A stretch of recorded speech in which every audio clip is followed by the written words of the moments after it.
So for listeners that, may be running small business, what do they potentially not know is available to them? I mean, I think for a lot of people, they don't know any of the services that are available to them, whether it be on Sarah's side with actual money that can be loaned out to them, or whether it's a little bit more on my side with like technical assistance in terms of trainings and classes and also one-on-one coaching that's available. So we really cover the gamut with a lot of things. Not only will we help you learn how to run a business, but we'll also get you the money to actually start up and grow that business. Welcome to the Koolers Lifestyle Podcast. I'm your host, Matt Kuehlhorn, and I'm excited to have you join me as I interview community members and business leaders from the communities in which I live, work, and serve through my business Kooler Garage Doors. We're going to bring you highlights on characters in our communities. Why? Because community matters, and I want to know more about who is behind our business and leadership in order to understand and support the community fabric that our relationships make up. And collectively, we can build stronger communities that support our lifestyles, our youth, and our health. Hello, ladies and gentlemen. This is the Koolers Lifestyle Podcast. I'm your host, Matt Kuehlhorn. Today, I'm joined by Callie Koch, who's the program coordinator for the small business development with Region 10, and Sarah Steffens, who's the Gunnison Small Business Loan Coordinator. We're going to talk small business funding and resources with Region 10. Sarah and Callie, thanks so much for joining us. Thank you. Yeah, happy to be here. I'm excited to get into this conversation. I have certainly utilized Region 10's resources in the past, loans and just the educational information that is plentiful. So I'm excited to extract some of this stuff out into our conversation so that other small businesses know about this. And as our Koolers Lifestyle runs, I'd love to get to know each one of you a little bit better. And Callie, I'll point the first question at you. Tell us a little bit about where you grew up and maybe a concise story of how you ended up in the Gunnison Valley. Yeah, definitely. So I am a Colorado native. I was born and raised in Fort Collins up on the Front Range. Awesome. And I lived there really until about 7 years ago. I moved here to the Gunnison Valley in 2016. Went to Colorado State University in Fort Collins. And that's also where I had my own small business in Fort Collins. Okay. I owned a small artisan bakery, and I had that business for 7 years there. And then kind of towards the end of the life of that bakery, I met the man who is my now husband, and he was born and raised here in the Gunnison Valley. He's a Crested Butte native. And so that was really how I ended up in the Gunnison Valley. I was sort of just in Fort Collins, minding my own business, didn't know anything at all about Gunnison, and had never been here before I got to know him. And then we ended up staying together. We did little bit of a long distance relationship, and then eventually I moved here to Gunnison to be with him. Awesome. And how long have you been with your current role now in Region 10? I've been with Region 10 for a year now, and before that I had been in the food industry for almost 15 years. Yeah, right on.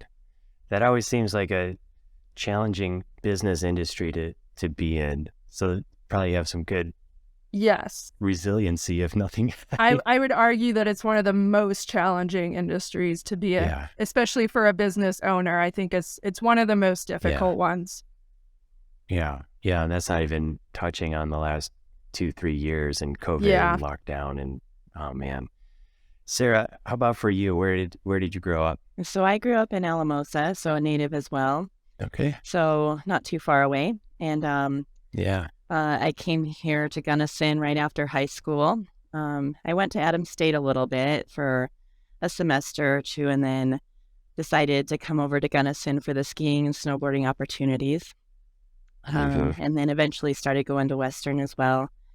I got a degree, a double major in accounting and business administration with an emphasis in entrepreneurship. So that's definitely helped me to learn a lot of the skills that I use today for my job. And then after college, I've just continued to work in the Valley, mostly for various local banks. So that's some of my background is mostly doing lending here for a couple of various different banks. Hey everybody, this is Luke from Kooler Garage Doors. Just want to take a quick second to talk about our sponsor, Sommar Garage Door Openers. In our opinion, Sommars are the highest quality product on the market today. We recommend them for all of our residential garage door installs because of the variety of features they include, such as Wi-Fi connectivity and safety features such as a fixed chain, which moves along a secure rail to ensure your garage door opens quietly and safely. Click on the link in the description to learn more about Sommar Garage Door Openers.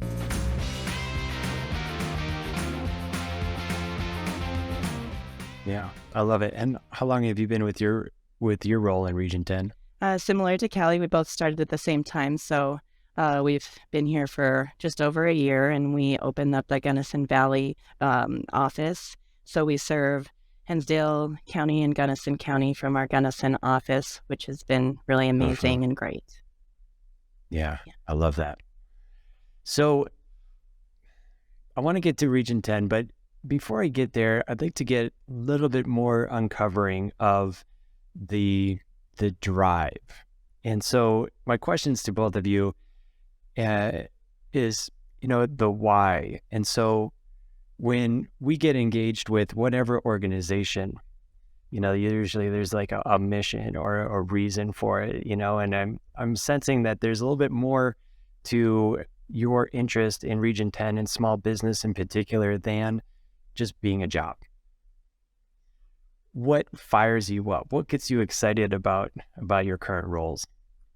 Yeah, I think for me, like I mentioned, I have owned my own small business, and knowing the challenges that I went through with that.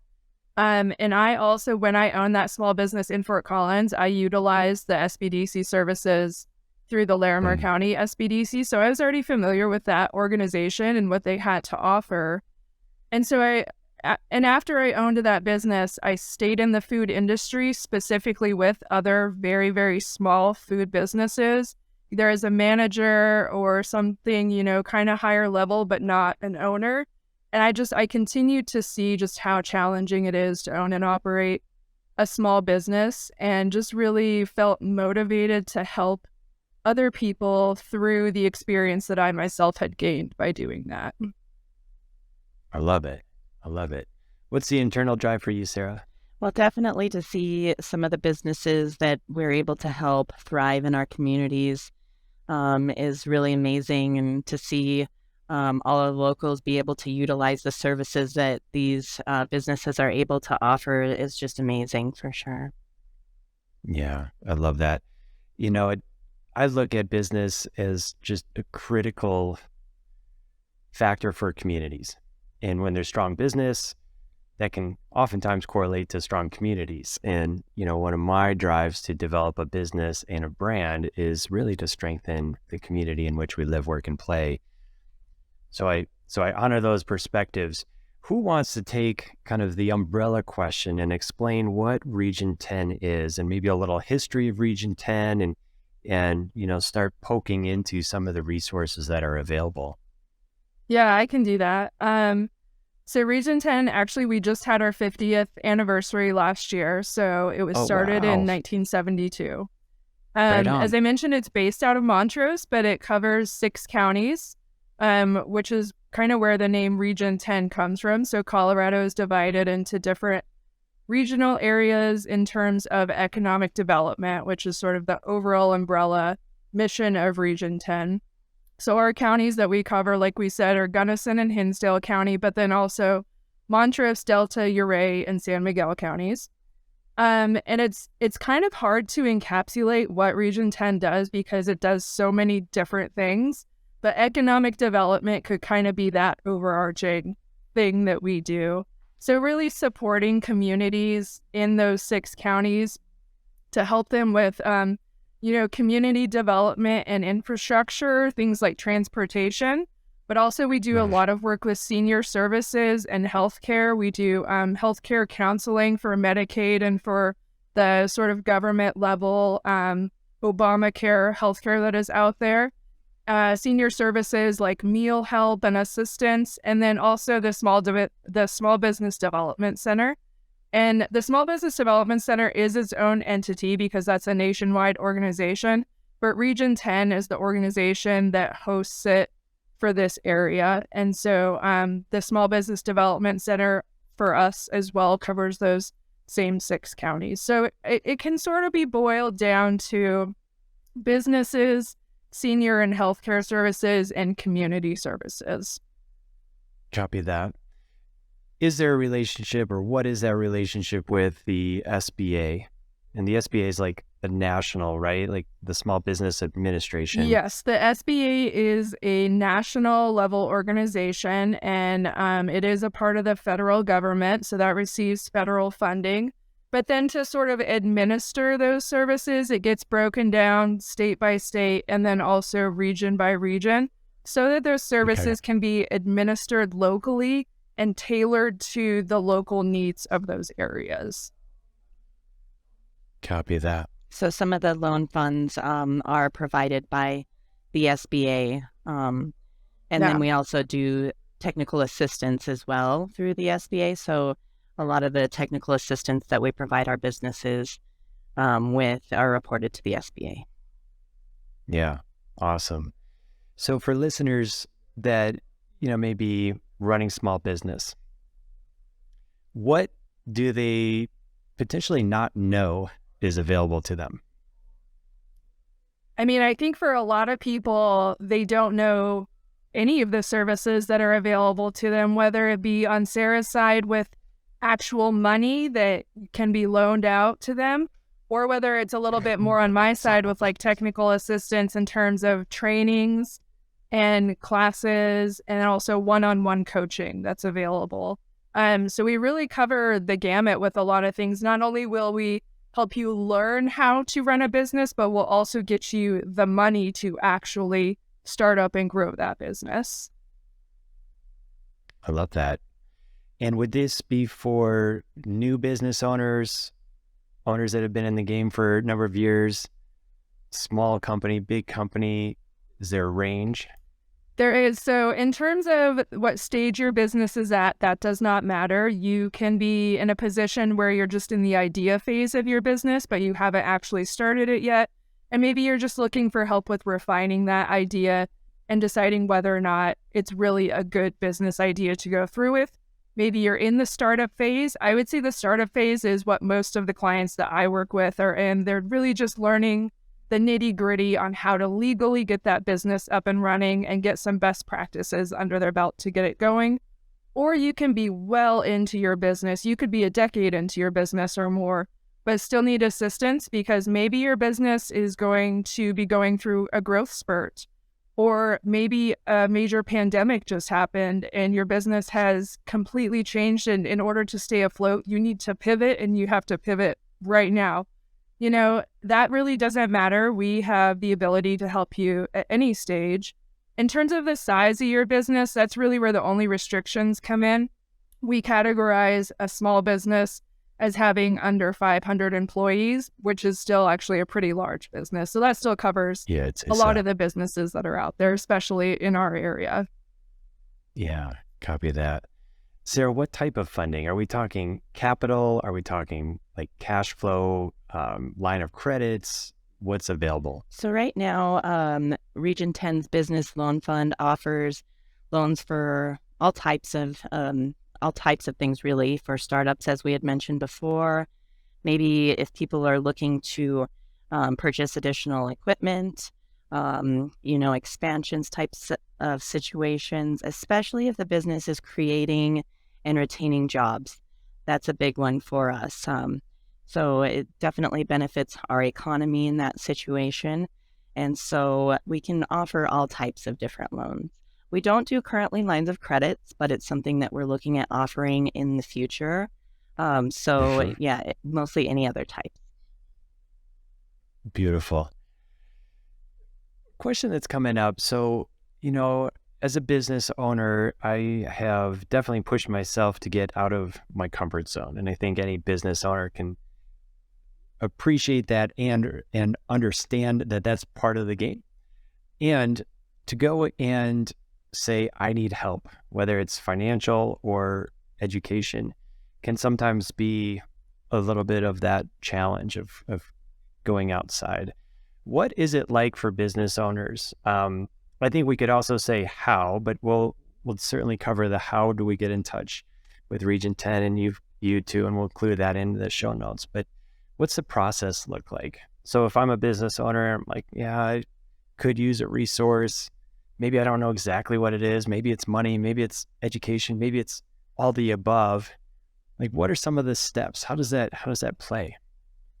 Yeah, so typically I think that people come to me first if they don't know exactly what they need. If they know they need money, they can go straight to Sarah.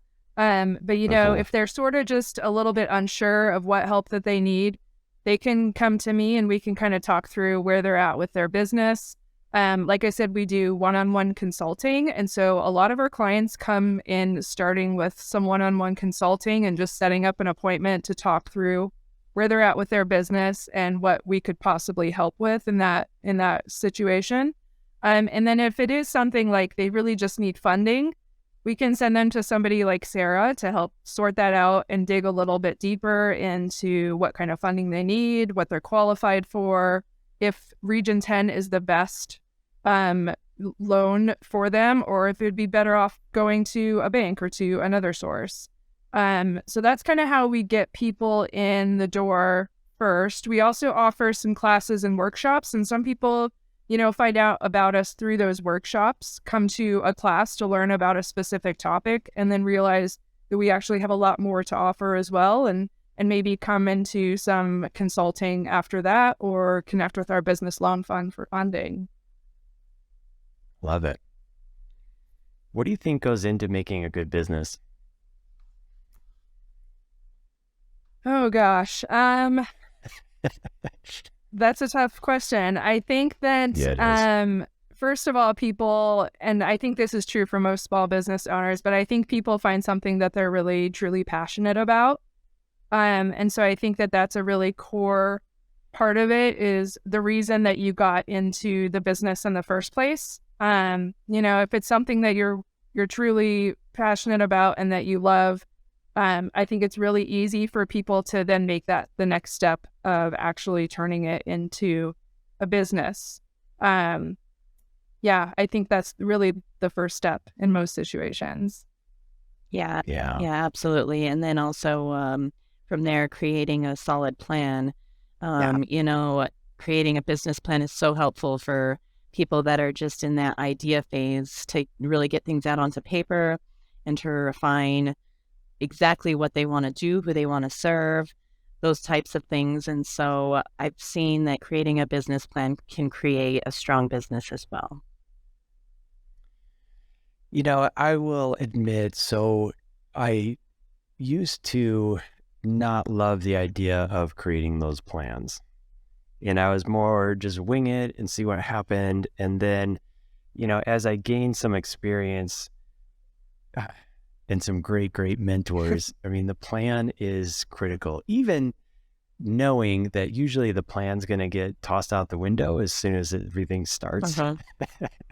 But you mentioned, identifying the core customer and that experience and how goods are going to be delivered. Like, that is critical. So I just wanted to emphasize that because, I was very anti-business plan for a minute. And then through experience, I learned just how critical that can be. Important. Yeah, and I think that that's one thing that people don't realize is, and business plans are something that we push onto our clients a lot because they are very, very valuable documents. And statistically, people with business plans have more successful businesses in the long run. Mm-hmm. But I know a lot of people who, like you, Matt, are resistant to taking the time and the effort to put those together because they do take a lot of time. But what a lot of people don't realize is that those are living, breathing, mutable documents that you change over time. Yeah. And I think that a lot of people are resistant to them because they feel like the plan is locking them in to a certain idea or to certain practices or certain ways of doing their business. when really all of those things can change over time. And it's about updating that business plan and creating it around the situation that you're in now or the steps forward that you would like to take. But then you can always go back and revise that when your situation changes or when your plan changes. I love that point, and you're spot on. I just want to emphasize that for anybody listening, because, I know entrepreneurs, and sometimes we just have this seizure and think we can do it better than others. And we go out, and sometimes it's a drive because I don't want somebody else to tell me what to do. And then the plan is almost becomes that until we recognize that it's actually an evolving document. And so I can sit here, in March and put together the best thought forward plan. And maybe that changes next month or 6 months or a year down the road. But now knowing how vital it is to map that out, knowing that stuff's going to evolve and change, and use that as a tool going down that journey is something that I just definitely want to emphasize. So that's an important resource. I'm curious, and Callie, you mentioned stats super briefly, and I know we didn't really prep for any of this, but do we have any off-top stats for our local area regarding business? And I know, I have, like, if you have a business that goes past 5 years, like you're in this tiny minutia of businesses that start but don't continue for so many different reasons. And I don't know if there's anything specific to this region or not. So it's kind of an open-ended question. Yeah, I don't have any very locally specific statistics about businesses. And I also think that we're in such a unique local region in terms of our economy, with it being so seasonal and with it being very service-based.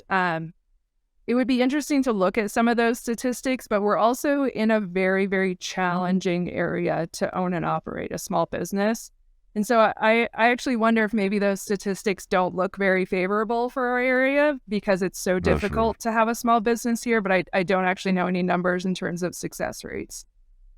Yeah. So from your perspective, what are some of those challenges to business in our area? Well, definitely, like I mentioned, that seasonal economy and not having consistent revenues throughout the year. I think those revenues for a lot of businesses are very unpredictable. You have slow times, you have very busy times. How do you manage your workforce between those two? Do you have to lay people off seasonally, or are you getting enough business to maintain your workforce throughout the year? And then obviously the thing that's on everybody's mind in this area is workforce housing, and how do you even find employees in the first place in this day and age, and then retain them when so many people are being forced to leave the valley because, they just can't afford to live here. Truths. Yeah, in labor, in part because of housing, because of potential generational shifts, and simply numbers. Like the boomer generation was way larger than the generations that are coming into the workforce today, right? So it's really interesting. What do you think for businesses that want to do better at recruiting, retaining that good labor force? What are some of the things that they might be able to do? What have you seen? Yeah, I think we're moving into a really kind of unique shift in sort of workforce attitudes and how employees are treated. And I think that we're really undergoing a sea change in terms of workforce being seen less as a commodity as they used to be in the past, and now something that truly has to be nourished and valued in order to retain them.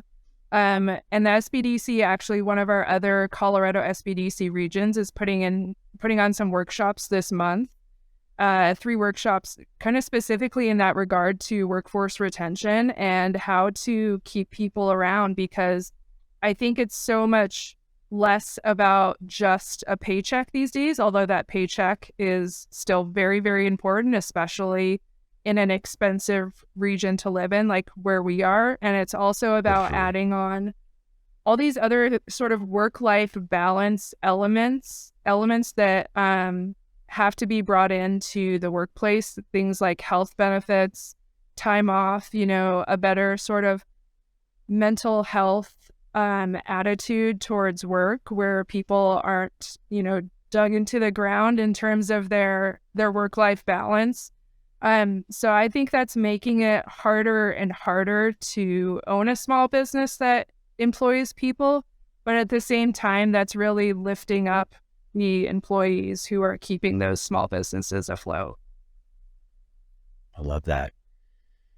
Would you have any perspective to add into that conversation, Sarah? Well, I agree that those workshops are very beneficial. I've attended a few of them, and they give employers excellent tips on how to retain employees and how to attract them. And so I think that those webinars have just excellent pointers for maybe HR people or business owners to just be able to attract those employees and then retain them once they have hired them, for sure. Yeah, I love it.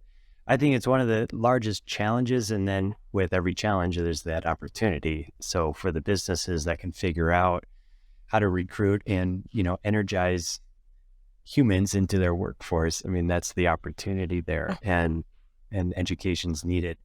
So for businesses listening, how do we engage Region 10? Where do we find information? What websites do we go to? Yeah, so our main website is region10.net. And as I mentioned earlier, with sort of those different sections of what Region 10 does, we have a section for businesses on our website, and that's where you can find both info about the Small Business Development Center, about my sort of technical assistance services, and then also there's a section for Sarah's area under our business loan fund. And so everything can be found there, and also contact information as to how to reach out to us. And then under the SBDC section, you can also link to a list of all of our upcoming classes and workshops. Awesome. We have another visitor. Wonderful. We will definitely include those into show notes. Is there any social media action going on with Region 10 or local? We do have a Facebook page for Region 10. And actually, Awesome. I think we have a couple pages. I think we have a community services page and then a business page as well. And I think also just a general Region 10 page. So you can connect to us on Facebook. Sarah and I are both on LinkedIn if you want to connect to us individually. I also do want to plug that since we're in the Gunnison Valley, we are having a funding panel workshop coming up at the end of this month on March 30th. It's going to be at the new library in Gunnison. And so that's going to be a little bit more in Sarah's realm.